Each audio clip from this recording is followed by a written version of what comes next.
It all began on a quiet morning that seemed no different from any other. The sun had just risen above the rooftops, casting a warm golden glow across the city, while people hurried about their routines, rushing to offices, schools, and homes. For David, it was just another day of survival. A poor single father. His hands were rough and scarred from years of fixing cars in a rundown garage. Grease clung to his skin, the smell of oil a constant reminder of the life he lived.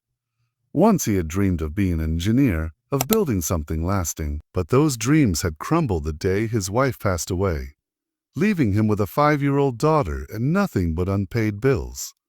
Still, David carried on, not for himself, but for the little girl who looked up at him with love, purer than anything in this world. But fate has a way of turning ordinary mornings into extraordinary moments. That day, during his lunch break, David stepped outside the garage. Suddenly the air was split by the screech of tires, the blare of horns, and then a terrible crash at a nearby intersection. Without hesitation, David sprinted toward the chaos. A sleek black car had slammed into a lamppost, smoke curling from the hood. Inside, a woman in a red dress lay slumped over the wheel, unconscious, blood trickling from her forehead. Dozens of bystanders stood frozen in shock, afraid to move. But David didn't waste a second. He wrenched the door open with his bare hands, ignoring the pain as twisted metal tore at his skin. With sheer strength, he lifted her fragile body into his arms and ran toward the nearest hospital. His clothes reeked of gasoline, his arms trembled, but he never slowed down. For him, this wasn't about who she was. It was about saving a life. At the hospital doors, nurses rushed to his side, taking the woman from his arms and rushing her down the hall. David stood there, chest heaving, clothes stained with her blood. For a moment he felt invisible, just another poor man lost in the crowd. Yet deep inside he wondered who she was. Her car, her jewelry, her dress, all spoke of wealth far beyond his reach. But none of that mattered. He only prayed she would survive. Hours passed like shadows across the walls. David waited, refusing to leave, even though work and unpaid bills pressed on his mind. Something deeper kept him there, the feeling that this woman's fate was now bound to his. Finally, a doctor told him she was stable. Relief washed over him so heavily he nearly collapsed. Quietly, he slipped away, never expecting to see her again. But destiny had other plans. 2 weeks later, David returned home after a grueling 14-hour shift. His daughter Lily greeted him with a smile and a crayon drawing of their tiny apartment, her laughter the only light in his weary world. Just as they sat down to a modest dinner of rice and beans, a knock echoed at the door. David opened it and froze.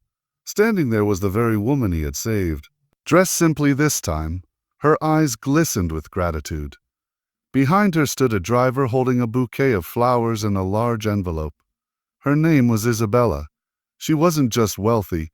She was a millionaire businesswoman, one of the most powerful figures in the city. And yet, all her money hadn't saved her on the day of the crash.